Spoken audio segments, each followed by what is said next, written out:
we used specific key opinion leaders and clinicians in the area to help us to clean up the data and try and understand which patients are responders and non-responders using specific biological means. And based on that, we were able to identify a genetic signature that we believe is going to be useful for designing a diagnostic to stratify patients in IBD trials.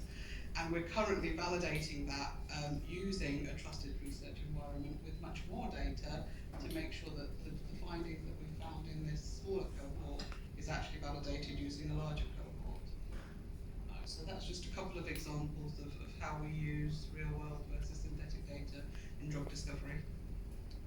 Yeah, thank you. I mean, what I'm still hearing though is the same message in a way of the fact that real world data is required, particularly in a healthcare setting, because I think synthetic data, I'm understanding, is a very, very useful way, again, to train, to prepare for that use. It's kind of the army cadets or whatever before they go into battle. But are there any, I guess, more specific cases that we can think of where synthetic data is the winner in the head one against the other battle of synthetic versus real world data?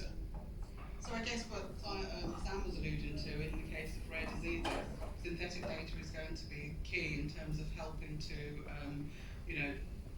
do the synthetic clinical arms so that you don't have to. So I know Sam has a lot more experience in that, but I do believe from the drug discovery context and from my personal experience, I believe that synthetic data and real world data, there's a place for them to coexist.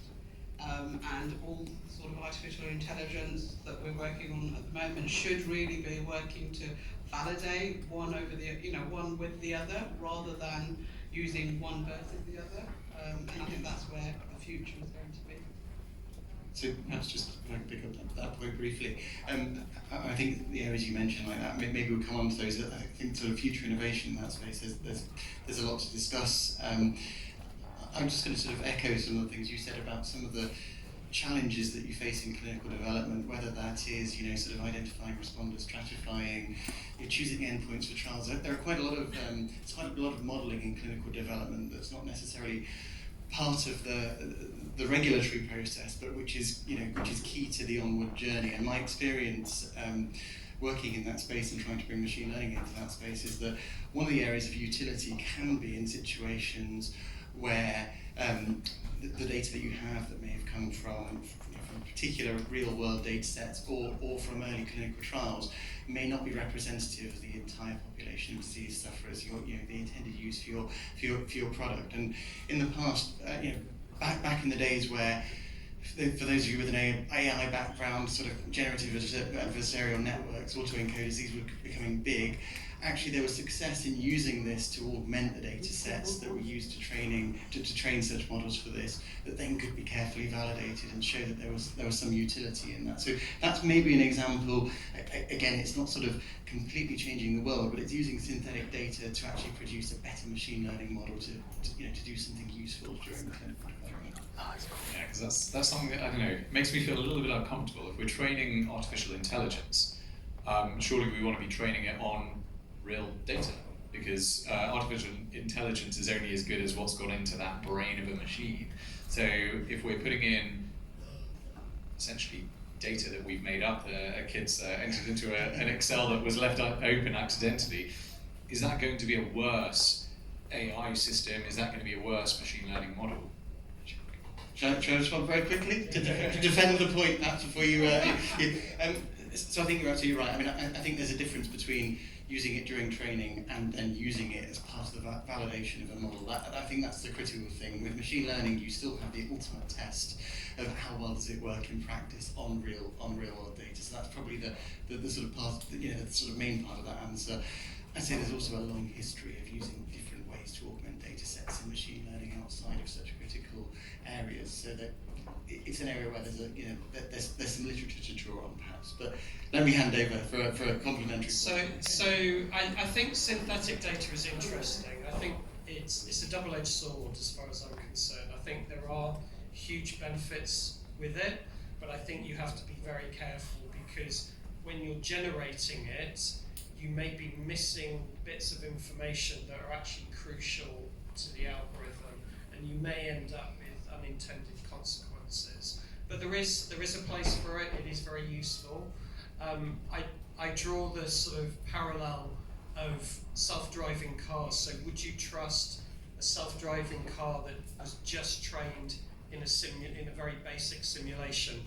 Probably not, right? You would want that as a base model, but then enhanced with real-world data, right? So I think we'd all be fairly comfortable with that situation. But there is a place for it, but I think it has to be, as with all data, I mean, data scientists have to be very careful how they're manipulating, balancing the data sets, deciding what features to use. All of that is just as critical, maybe even more so, because you're writing different approaches to generate this data. You've got to be really mindful on how you're generating and what that's going to result, and to deal with that sort of potential unintended consequence that might hit you with this. So I think there's a place for it, but you've got to be really careful with it as well.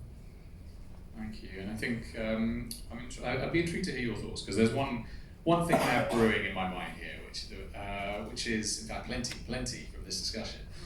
But there's one which is essentially bias within data sets. And with real-world data sets, with Genomics England, when people look at essentially participants, patients from the UK, that's a kind of a small niche that's not necessarily an argument that we get a lot. Is that truly representative of the entire world?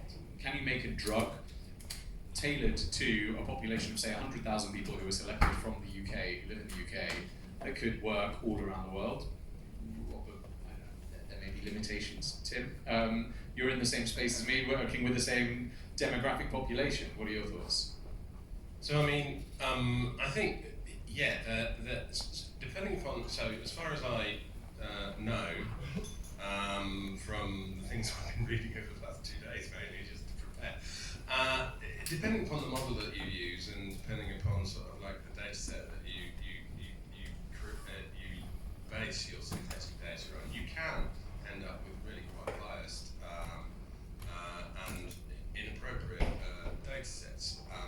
You know, the flip side is also true. You can try and amplify sort of like you know, smaller sort of population, but you need to be very careful about how you do it. And the one thing I was going to say in response to the conversation that we've just had was that, you know, I work with the MHRA, and the MHRA is the you know, medicines and devices regulator.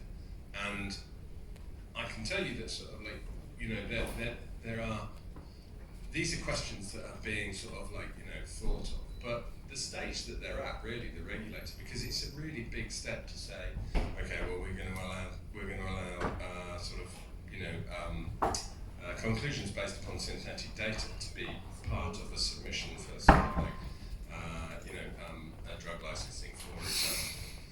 I mean, there's a paper, the consultation paper, which I think is going out very soon, and that is just talking about using real-world data as control arms. It's not even mentioning synthetic data.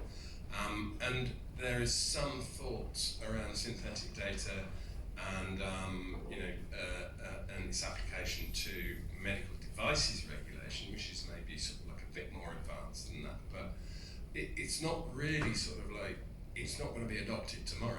I think, and both of these documents both of these sort of like discussions go through a really big long list of things that you've got to be absolutely sure about in terms of the data. Is the data and its utility appropriate for what the question that you're asking?